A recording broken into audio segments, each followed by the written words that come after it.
NEET paper leak की कड़ियों को सुलझा रही सीबीआई को कई अहम सबूत हाथ लगे हैं। पेपर सेटिंग कमेटी से जुड़ी मनीषा मंडारे ने पुणे में अपने घर पर स्पेशल क्लासेस चलाई।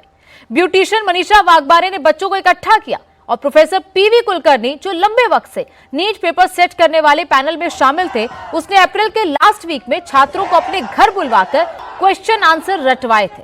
45 लाख रुपए तक में पेपर बेचे गए। किस तरह से रकम कैसे बांटे जाएंगे, उसकी पूरी चेन तैयार की गई थी।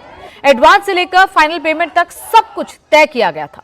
राजस्थान में पेपर लीक केस में गिरफ्तार विकास बिवाल को लेकर चौंकाने वाले खुलासे हुए हैं। तो लगातार ये कड़ियां अब जुड़ती जा रही हैं, जो महाराष्ट्र से लेकर राजस्थान तक फैली हैं। नीट पेपर लीक की कड़ियां पीवी कुलकर्णी से लेकर विकास बिवाल तक जुड़ रही हैं। लेकिन पेपर लीक मामले में जुड़े आरोपी क्या करते थे, आइए ये भी आपको बताते हैं।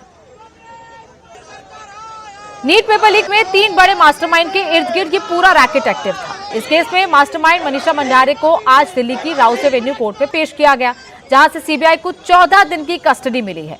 तीनों मास्टरमाइंड महाराष्ट्र के पुणे में एक्टिव थे और स्पेशल क्लासेस के जरिए पेपर लीक को अंजाम दिया गया था। पीवी कुलकर्णी केमिस्ट्री के प्रोफेसर थे, मनीषा मंडारे जूलॉजी और बॉटनी के प्रोफेसर थे और मनीषा वाघमारे एक ब्यूटिशियन थी, जिसके जरिए एक्स्ट्रा क्लासेस चलाई जाती थी। उन क्लासेस के जरिए स्टूडेंट्स तक नीट पेपर लीक के सवालों को पहुंचाया गया, उनके जवाबों को पहुंचाया गया। वहीं कांग्रेस नेता राहुल गांधी ने नीट पेपर लीक मामले को लेकर केंद्र सरकार पर तीखा हमला बोला। उन्होंने कहा कि लगातार हो रहे पेपर लीक ने देश की शिक्षा व्यवस्था को गंभीर नुकसान पहुंचाया है, लाखों युवाओं के भविष्य के साथ खिलवाड़ किया है। इसके साथ ही राहुल गांधी ने शिक्षा मंत्री के इस्तीफे की भी मांग की है। ये एक नेक्सस है, आरएसएस, बीजेपी और जो हमारे यूनिवर्सिटीज में इनके लोग बैठाए गए हैं, वाइस चांसलर्स बैठाए गए हैं, प्रोफेसर्स बैठाए गए हैं, इनके बीच में पैसे बनाने का नेक्सस है।